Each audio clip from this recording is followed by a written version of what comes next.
na napigilan ng isang coach na malapit sa pamilya Yulo ang magsalita hinggil sa lumalalang isyu sa pagitan ng pamilya Yulo pati na rin ng jowa ni Carlos na si Chloe San Jose. Hindi na nga nakapagtimpi ang gymnast coach na si Gerald Fajardo sa patuloy na pagbatikos bilang masamang ina kay Angelica Yulo ng madlang people dahil na rin sa sunod-sunod na buwelta ni Chloe laban sa ina ng kanyang karelasyon. Sa latest Facebook post ay naglabas ng mga resibo o screenshot si Gerald ng mga mensahe ng pambabastos ni Chloe laban kay Angelica sa kanilang group chat na may pangalang "Linlangin mo ako". Sa kanyang caption na iniisa-isa niya kung paano na brainwash umano ni Chloe si Carlos Yulo hanggang sa tuluyan ng mapalayo ang loob nito sa sariling pamilya. Sa usaping interview, una si Angelica. Napahiya siya, 'di ba? Bakit kaya? 'Di ba dahil kay Chloe? Pangalawa si Kaloy. Napahiya din siya, 'di ba? 'Di ba dahil kay Chloe? Mag-ina nga kayo kasi parehas kayong mahihina. Parehas na nabahidan ang pagkatao nyo dahil kay Chloe. Panimula ni Gerald. Inilahad rin ito ang umano'y pagbebenta ni Chloe ng MacBook na nagkakahalagang 50,000 pesos ngunit siya rin ang gumagamit dahil hindi naman daw ito gamay ni Kaloy. Anya, mahusay ka. Na-achieve mo yung ninanais mo, siksik, liglig at umaapaw. Walang karapatang ipamukha yung milyon na meron ang pamilya mo at ipagmalaki ang propesyon nila dahil talong-talo talaga ang nanay at tatay ni Kaloy. Hindi sila nakapagtapos, wala silang milyon, walang trabaho na malaking sweldo ang nanay at tatay, kaya wag mong i-down ang pamilya niya.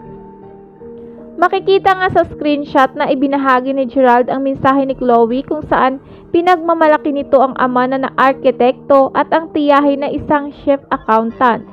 Anya, after mong isiksik yung sarili mo sa pamilya niya biglang itutulak mo sila palabas.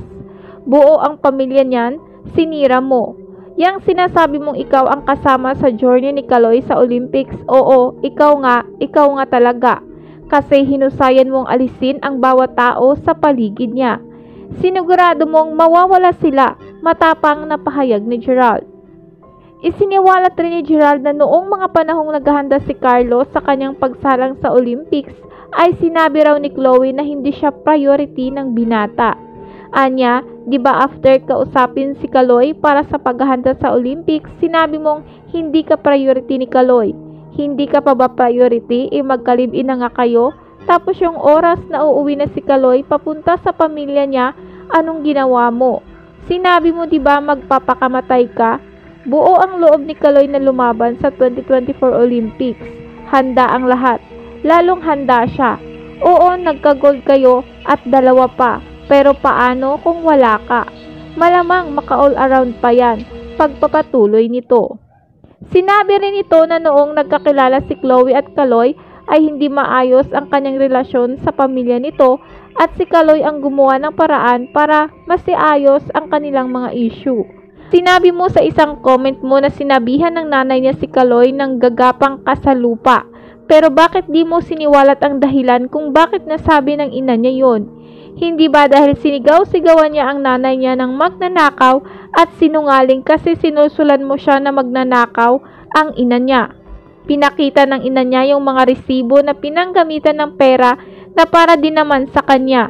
Pero hindi niya man lang nasilip ito kasi nakatatak na sa utak niya na magnanakaw ang ina niya. Question rin ito ang paghingi umano ng sorry ni Chloe sa pamilya Yulo.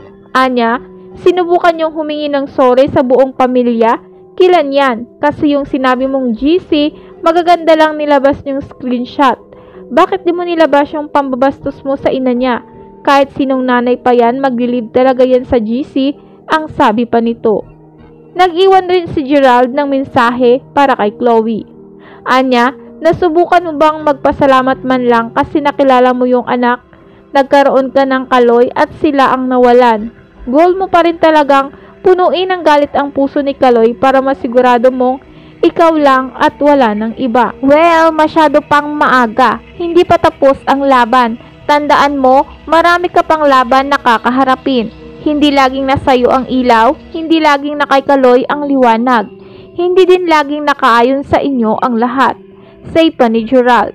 Samantala, wala pa namang sagot ang kampo ni Chloe hinggil sa post ng gymnast coach. Makikita rin na nakashare ang post ni Gerald sa Facebook page ng ama ni Carlos na si Mark Andrew Yulo.